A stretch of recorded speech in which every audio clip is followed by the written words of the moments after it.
Hey everyone, and welcome back to All Things Architecture, where every building has a story. I'm Steve, and our story today takes us to Detroit and to an impressive development designed to revitalize the city. But after nearly 50 years, was it successful? Let's find out. The idea seems simple, at least on paper. Spark a renaissance. A renaissance for downtown Detroit. It was 1967, and riots had further pushed downtown Detroit to its breaking point. Nearly 20 years of steady suburbanization had caused a decrease in population and investment in the area. Those left behind were faced with a rise in crime and aging infrastructure. That's where Henry Ford II, the grandson of Henry Ford and CEO of the Ford Motor Company, comes into the story. He led a charge with upwards of 51 companies and civic leaders to build a development that would act as a catalyst for the rest of downtown. But what would it look like? Well, since it's the 1960s, it looks like urban renewal, a process where a city replaces lower-income, run-down, often minority neighborhoods with shiny new complexes like music centers, urban shopping malls, or government buildings. They're often funded through federal subsidies and local taxpayer dollars, and their successes vary, many failing to spur growth in the area. By the late 1960s, though, the federal government had significantly rolled back any federal subsidies for urban renewal, meaning that Henry Ford and his coalition would have to gather the money themselves. They looked around at possible frameworks for their proposed project. They looked to Atlanta's Peachtree Center. It was a different kind of urban renewal. It was a master plan development that grew organically over the decade, funded through private money, and it featured a unified architectural vision. The reason for this was because the guy who designed it was also the guy who built it, the architect John Portman. Following his frustration with clients failing to see his vision, he decided to go at it on his own. So he secured financing himself, arranged construction contracts, got tenants for the buildings, and had his architecture firm design every aspect of the project. It was a place where residents could stay, shop, and work. The most recognizable building in this complex was the Hyatt Hotel, with its expansive atrium offering a unique interior public space.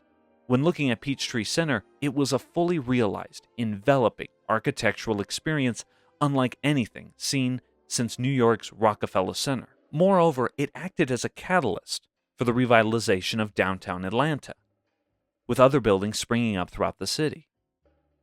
For Ford and his coalition called the Detroit Renaissance, Portman's architecture and ideas on urban planning were exactly what they wanted to spark a new, modern Detroit. In a grand ceremony in November of 1971, Ford made the announcement of the new complex.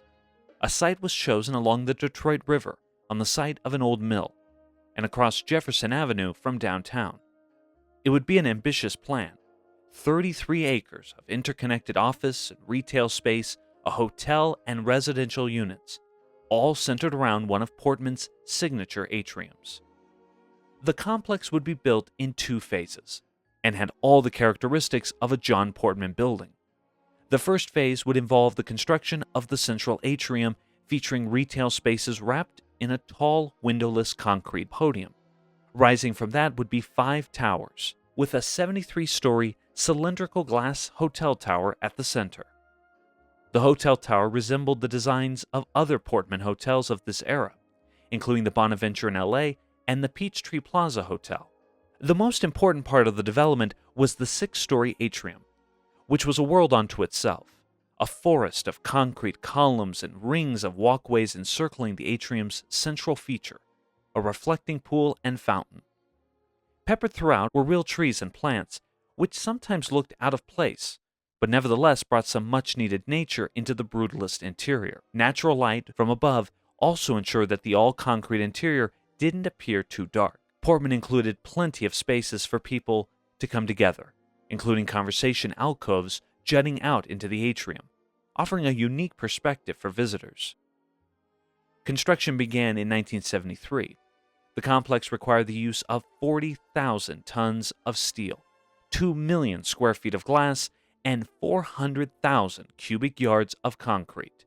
It was the largest privately funded construction project at the time, costing upwards of $350 million in 1977 dollars. The complex began opening in phases, with the first office building opening in July of 1976.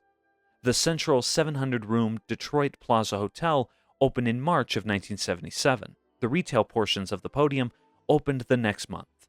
With its heroic image along the river towering above the rest of Detroit, it instantly became an icon for the city, with some comparing it to a scene from a science fiction movie.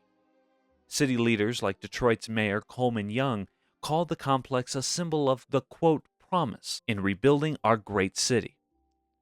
Despite the optimism from city and business leaders, critics were skeptical of the complex's ability to reinvigorate downtown.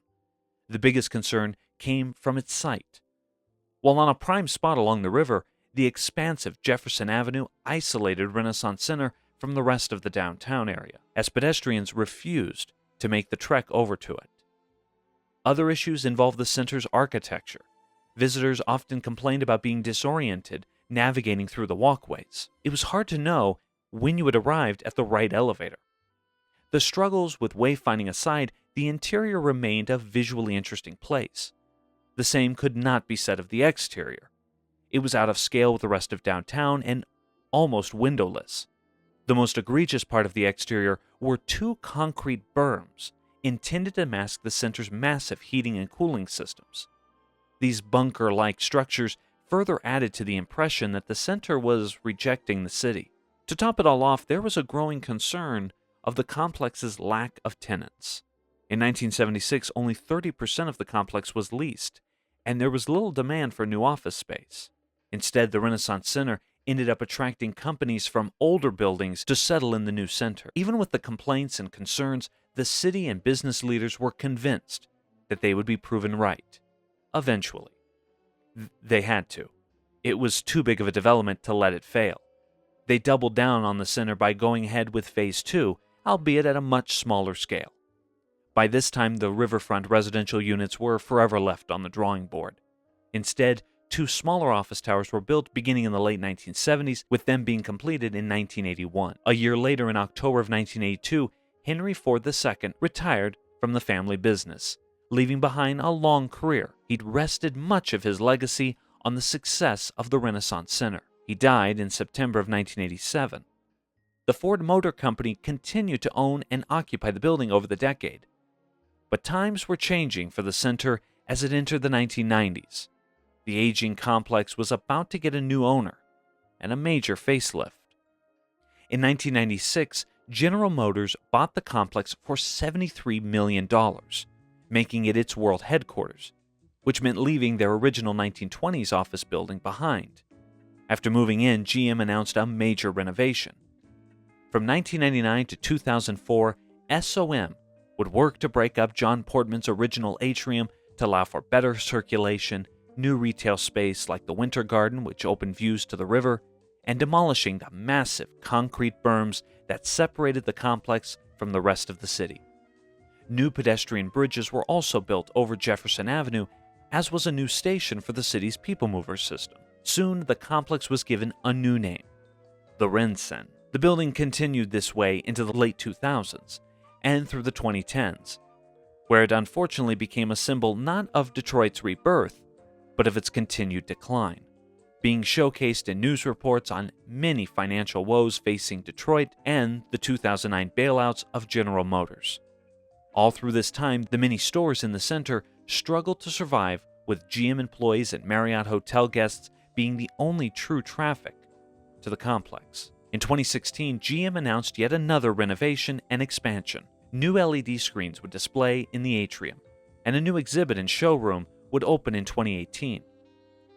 Then, 2020 came, and the pandemic drove a major blow to the center. GM's workforce was working from home, and with no conventions in town, the Marriott saw a slump in occupancy. When it was time to return to the office, GM moved half of its workforce to a complex in the Detroit suburb of Warren. The final blow to the Renovation was on April 17, 2024, when General Motors announced that it would move out of the center in 2025 to take headquarters in a new building built on the site of the city's historic Hudson's department store. Despite the move, GM would still own the center and vowed to redevelop it. They brought on a developer, Bedrock, to find a new use. In November 2024, their initial plan was unveiled. It was called a, quote, right-sizing of the center, which included demolishing 2 of the 4 office towers and the original podium. A new entrance and lobby would be built for the Marriott, and one of the remaining office buildings would be turned into residential units. The project is estimated to cost about $1.6 billion, with Bedrock contributing $1 billion, GM offering $250 million, and the remainder would come from public funds, i.e. taxpayers. This plan was met with resistance from both city leaders and residents, with GM firing back saying that if they didn't receive the subsidies, they were open to simply tearing down the entire Renaissance Center. At the time of recording, the struggle continues, with Renaissance Center's future in limbo. The demolition of part or all of the complex would certainly change the Detroit skyline forever. While possibly not John Portman's best example of his work, it was nevertheless an ambitious and notable experiment in urban renewal for the time. If there's a lesson to be found within the labyrinth of concrete walkways of the Renaissance Center, is that a Renaissance can't be coordinated, drawn out, announced, and controlled. They happen organically. This is happening elsewhere in Detroit, in places like Corktown, where once stood boarded up, abandoned buildings are now thriving businesses. Maybe the way to revitalize a town isn't with building something completely new, but enhancing what's already there. So here's to hoping that the future of the Renaissance Center may contribute to Detroit's next Renaissance. And that's our story. Thank you for watching. I'm Steve, and I'll see you next time with another edition of All Things Architecture, where every building has a story.